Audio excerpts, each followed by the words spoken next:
Assalamualaikum warahmatullahi wabarakatuh. Selamat datang lagi di info channelku. Pada video kali ini kita akan membahas kunci jawaban pendidikan agama Islam kelas 3 pelajaran 5 halaman 58 sampai dengan halaman 70. Namun sebelum lanjut pada video pembelajaran, jangan lupa untuk selalu berdoa agar pembelajaran kita bisa berjalan dengan lancar. Pelajaran 5, Salat kewajibanku. Salat merupakan tiang agama. Barang siapa menegakkan salat berarti telah menegakkan agama. Barang siapa meninggalkan salat berarti meruntuhkan agama. Salat itu kewajiban yang telah ditentukan waktunya bagi orang-orang yang beriman. Selanjutnya pada halaman berikutnya, perhatikan gambar ini dengan baik-baik. Di gambar sebelah kiri, yang pertama adalah orang sedang mengumandangkan adhan sebagai tanda masuknya waktu sholat. Dan di gambar sebelah kanan, ini adalah sekelompok keluarga sedang menuju ke masjid untuk melaksanakan sholat berjamaah. Pada halaman berikutnya, mereka melaksanakan sholat berjamaah dan kemudian di gambar selanjutnya adalah mereka berdoa setelah melakukan sholat berjamaah. Selanjutnya buka di halaman 62. Berikan tanda centang pada kolom ya atau tidak. Ada 7 uraian yang harus adik-adik isi. Sebagai contoh, nomor 1, aku meyakini sholat merupakan tiang agama. Jawabannya adalah iya. Aku mengerjakan sholat sebagai bukti pengabdian diri kepada Allah Subhanahu wa Ta'ala. Iya. Aku meyakini bahwa sholat dapat mencegah perbuatan keji dan mungkar. Iya. Melaksanakan sholat hatiku merasa tenang dan tentram. Iya.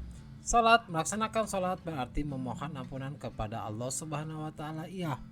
Melaksanakan sholat berarti banyak berdoa kepada Allah Subhanahu wa Ta'ala. Iya. Dan orang yang meninggalkan sholat berarti meruntuhkan agamanya. Iya. Masih di halaman 62. Kata sholat artinya doa.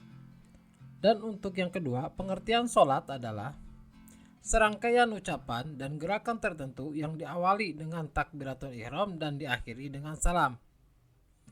Selanjutnya buka di halaman 63. Yang nomor 3, sholat dilaksanakan untuk membuktikan pengabdian diri kita kepada Allah Subhanahu wa Ta'ala.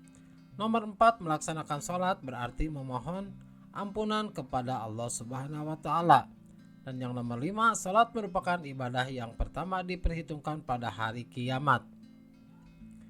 Masih di halaman 63. Apa yang kamu pelajari hari ini? Hari ini kita belajar sholat dan tata cara ibadah sholat. Pada halaman 65, ayo kamu praktikkan gerakan sholat berikut ini. Dimulai dengan berdiri tegak menghadap kiblat sampai diakhiri dengan salam. Untuk yang pertama, berdiri tegak menghadap kiblat. Untuk yang kedua, takbiratul ihram dan membaca Allahu Akbar. Untuk gambar yang ketiga, meletakkan tangan di antara pusar dan dada. Untuk yang keempat, ruku sambil membaca Allahu Akbar. Yang kelima adalah i'tidal sambil membaca Sami Allahu liman hamidah.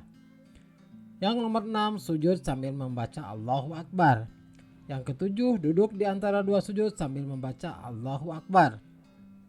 Yang nomor 8, duduk tasyahud awal sambil membaca Allahu Akbar. Yang nomor 9, duduk tasyahud akhir sambil membaca Allahu Akbar. Dan yang ke-10 diakhiri dengan salam. Amati dan ceritakan gambar di bawah ini. Di gambar 5.8 ada 2 orang anak yang mereka saling mengajak untuk berangkat sholat ke masjid. Anak yang pertama bilang, alhamdulillah sudah adzan waktunya sholat. Kalau begitu ayo kita sholat ke masjid. Dan di gambar 5.9-nya mereka menuju masjid untuk melaksanakan sholat berjamaah. Di gambar 5.10 setelah mereka melaksanakan sholat berjamaah, mereka berdiskusi kembali. Ayo kita mengaji di madrasah. Dan jawaban anak yang satunya, iya baik. Dan selanjutnya perhatikan di gambar 5.11 mereka melaksanakan mengaji di madrasah. Selanjutnya di halaman 67, beri tanda centang pada kolom yang tepat. Untuk jawaban ini, jawaban sangat tergantung dari keadaan siswa. Kakak mengambil contoh yang nomor 1, aku berusaha melakukan sholat tepat waktu selalu. Yang nomor 2, rajin sholat menjadikan diriku hidup bersih selalu. Yang ketiga, sholat menjadikan hidupku lebih teratur selalu. Dan yang nomor 4, aku bersikap rendah hati terhadap setiap orang dan selalu. Aku selalu mendoakan orang agar diberi keselamatan oleh Allah Subhanahu wa Ta'ala. Selanjutnya untuk poin nomor 6 sampai nomor 10, silakan adik-adik isi juga dengan apa yang adik-adik ketahui. Kakak mengambil contoh jawabannya seperti ini. Selanjutnya di halaman 68 kolom ayo berlatih.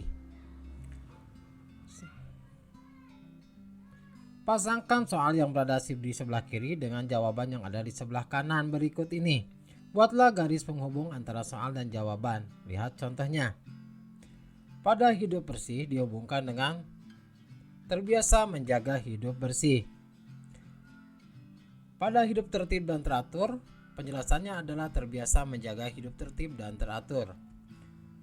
Untuk disiplin waktu, penjelasannya adalah terbiasa menggunakan waktu secara disiplin. Untuk nomor 4, takut kepada Allah Subhanahu wa Ta'ala, kita berada dalam pengawasan Allah Subhanahu wa Ta'ala. Orang yang rajin sholat selalu takut melakukan dosa. Selanjutnya untuk nomor 5, hati menjadi tenang dan tentram, berarti orang yang sholat hatinya tenang dan hidupnya tentram. Dan untuk nomor 6, membina kebersamaan, persatuan dan persaudaraan, artinya sesama muslim selalu sholat berjamaah dan memiliki semangat persatuan. Demikianlah video pembahasan untuk Pendidikan Agama Islam kelas 3 pelajaran 5. Semoga video ini bermanfaat. Assalamualaikum warahmatullahi wabarakatuh.